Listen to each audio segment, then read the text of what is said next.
All right, so this is my suggestion of why you should read East of West and why it's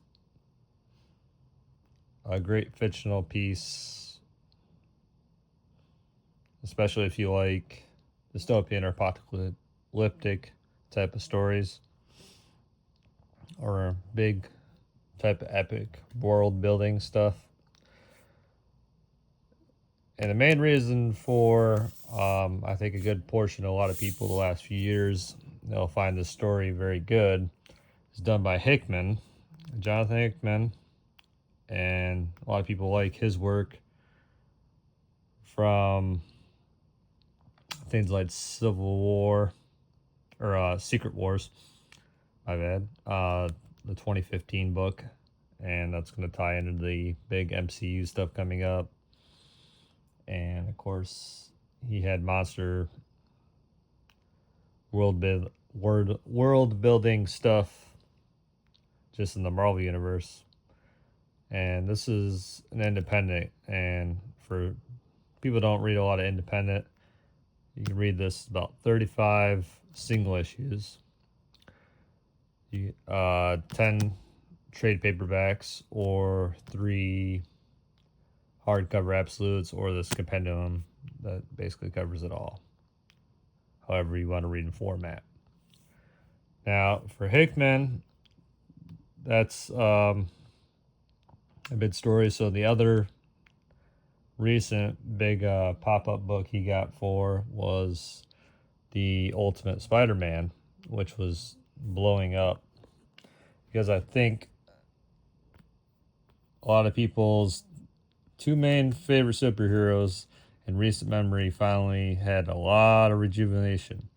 Hickman did Ultimate Spider-Man, and I believe that's where Spider-Man should be, grown up, family, and that's actually how Spider-Man should be. This, I wouldn't even go backwards. I would leave him as a family man. That's personal opinion. I would go from there in the normal universe. So I'd also like to see what Hitman would do with Miles, but that's its own point. So all right, there's that, and then Dragotta. Dragotta. This was the first major work I read of him until the Absolute Batman, and that's why he's blown up. Is the Absolute Batman. Dragotta's artwork is known for being kind of like an odd kind of Akira manga style. So yeah, you got the best of both worlds for two of the major characters. You got the Marvel guy and DC, two two big portions in recent memory of these titles. It's a shame though that Ultimate Spider-Man didn't keep going. I think that was kind of short from what I understand. Um, I don't know Hickman what else he's doing, but maybe he'll do more good independent stuff. Yeah, so that's a quick analysis right there. Now, for the story, this is just interesting. It comes up, and the first words in the book are "The dream is over." The dream is over, and he just comes out, and um, you see the people here. This isn't right, and then you see these horsemen come out.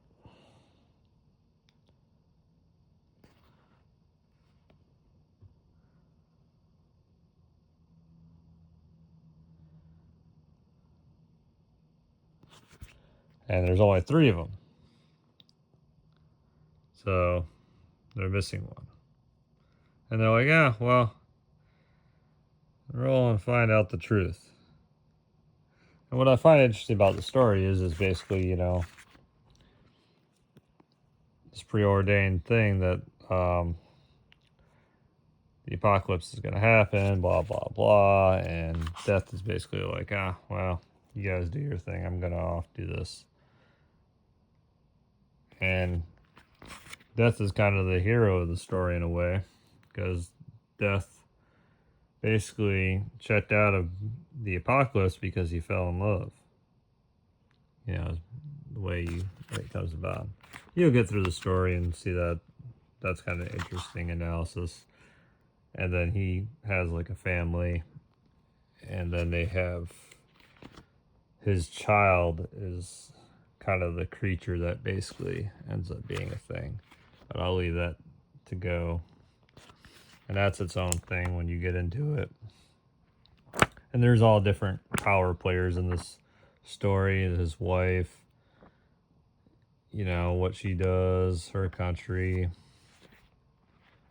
these characters, natives, Confederacy, stuff like that. And it's just really world building, you know.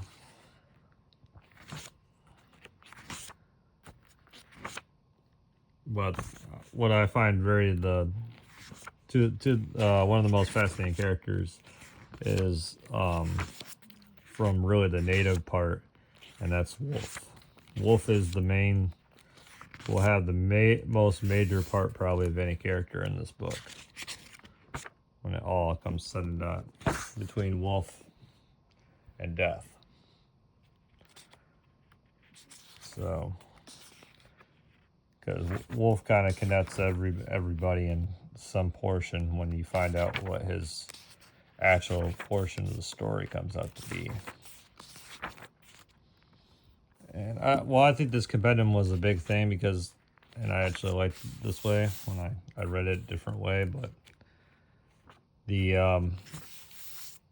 whole analysis of like this is before the here's number 10, and then you have like something like that.